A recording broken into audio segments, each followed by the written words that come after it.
Tonight, we are witnessing a story so shocking that it is fundamentally reshaping the conversation about freedom, leadership, and survival in the heart of West Africa. This isn't just a headline. This is a rupture in the traditional fabric of how we understand the state and the press. Welcome back to Power and Pulse, to our loyal subscribers, the digital vanguard. Thank you for your clarity and your constant demand for the truth. You are the reason we keep the lights on. And if you are joining us for the first time, welcome to the moment of truth. In Burkina Faso, 4 journalists, respected voices, men of the pen, have just emerged from a nightmare that has become the story of their lives. They weren't just arrested. They weren't just thrown into a cell. They were taken from their air-conditioned offices, stripped of their notebooks, and thrown into the very heart of the battlefield. They were forced to confront the brutal, red-hot reality that millions of Burkinabe people face every single day under the shadows of terrorism. After weeks of absolute silence, the truth is finally screaming. What did these men see in the trenches? Why did Captain Ibrahim Traoré, Burkina Faso's boldest leader, decide to release them with a lesson they will never forget? Stay with me until the very end. This isn't just news. This is history unfolding in the mud and the blood of the Sahel. Let's set the scene. On a quiet morning in Ouagadougou, the capital of Burkina Faso, the media landscape was rattled. These 4 journalists had published an article that did more than just criticize. It accused Captain Ibrahim Traoré of exploiting terrorism as a political shield. They claimed he was using the war to delay elections and tighten his grip on power. Now, in the West, this is called political commentary. But in a country where soldiers are dying every day to protect the next village from being wiped off the face of the earth, Traoré saw it differently. He didn't see a jab. He saw an attack on national unity. He saw a betrayal of the men in the dirt. And Traoré wasn't interested in a court case that would last 5 years. He gave a directive that chilled the world to the bone. If these journalists claim terrorism is an excuse, let them go to the front lines and see for themselves. They will join the army. Never in modern African history had we seen this. Pens were replaced with rifles. Handlers were replaced with commanders.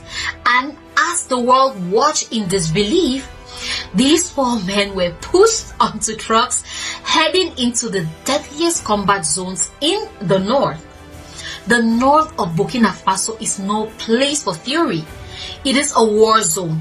It is a landscape of burned villages, displaced families, and soldiers fighting in 45-degree heat with the constant threat of an IED under their tires. For the first time, the men who doubted Traoré's motives were staring at the very enemies he had warned about. They weren't watching it on a screen. They were breathing the smoke. They ate the same dry rations. They slept on the same dirt floors. They felt the same bone-chilling fear of an ambush at 3 a.m. I want to hear your thoughts on this. If a journalist criticizes a war they've never seen, do they have the right to speak? Or is Traoré right? Is the experience the only true teacher? Slowly, the political theories began to melt away. When you see a village wiped out in a single night, not in a report, but in the flesh, the word excuse stops making sense. One of the journalists, upon his release, confessed, "We thought he was hiding behind terrorism." But when you hear mothers crying over murdered children, you realize this isn't politics, it's survival. Why did Traoré do it? Critics call him an authoritarian. Supporters call him a patriot. But at the core, Traoré understands the power of experience. He isn't a career politician who went to school for public relations. He is a leader who rose through the ranks of a burning nation. By forcing the press to leave the struggle of the people, he delivered a lesson that no courtroom could ever teach. It was brutal. It was risky. It was a gamble that could have ended in a global PR disaster. But then he did one thing no one expected. He released them. He didn't silence them.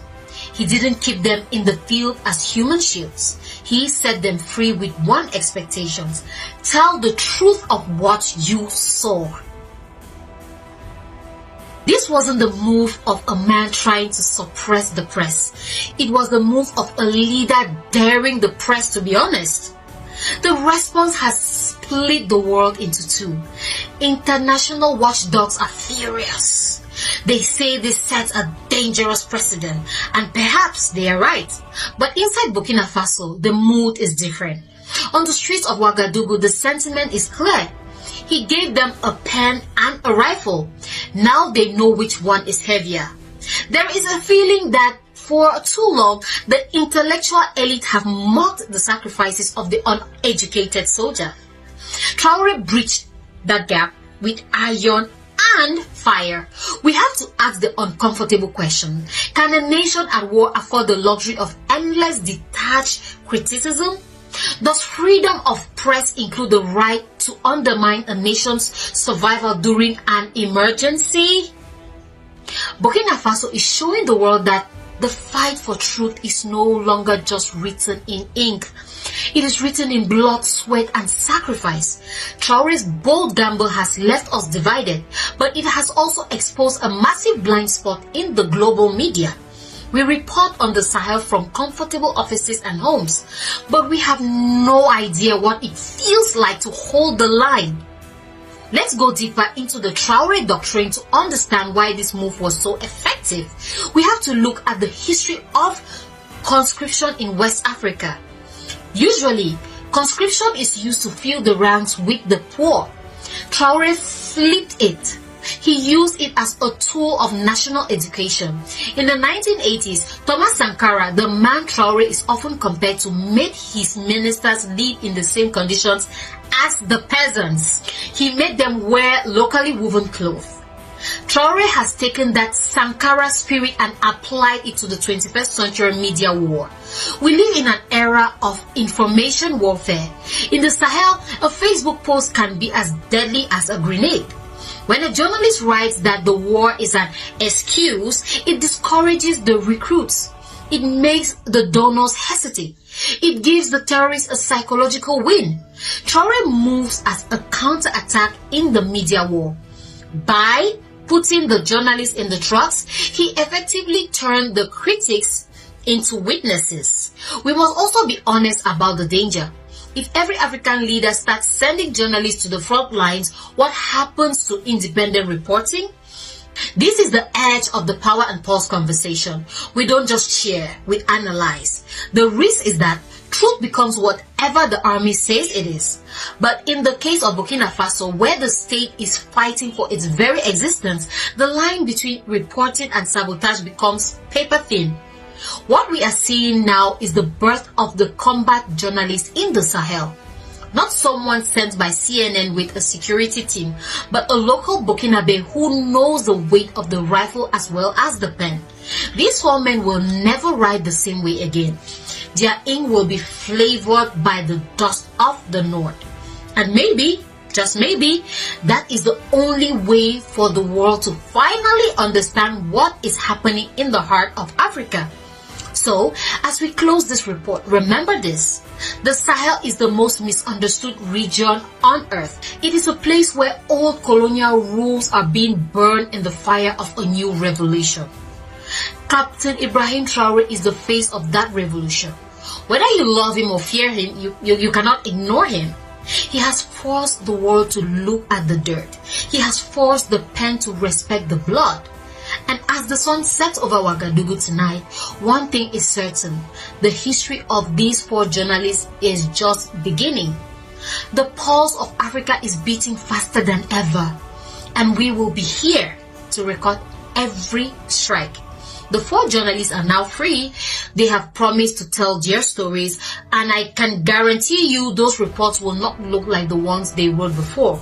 This isn't just a Burkina Faso story. This is an African story. It's about a continent that is tired of being told how to feel by people who don't share its burden. Captain Ibrahim Traoré has shown that sometimes history is not reported. History forces you to live it. If you believe that Africa deserves leaders who prioritize survival over optics, if you think the truth belongs to those who live it, then I need you to act. Like the video, share it with someone who thinks they know what's happening in the Sahel, and most importantly, subscribe to Power and Pulse. We are building the most informed community on the continent, and we are not stopping. The pen is mighty, but in the Sahel, the rifle is also heavy. Now, these journalists know both. This is Power and Pulse, and I will see you in the next one.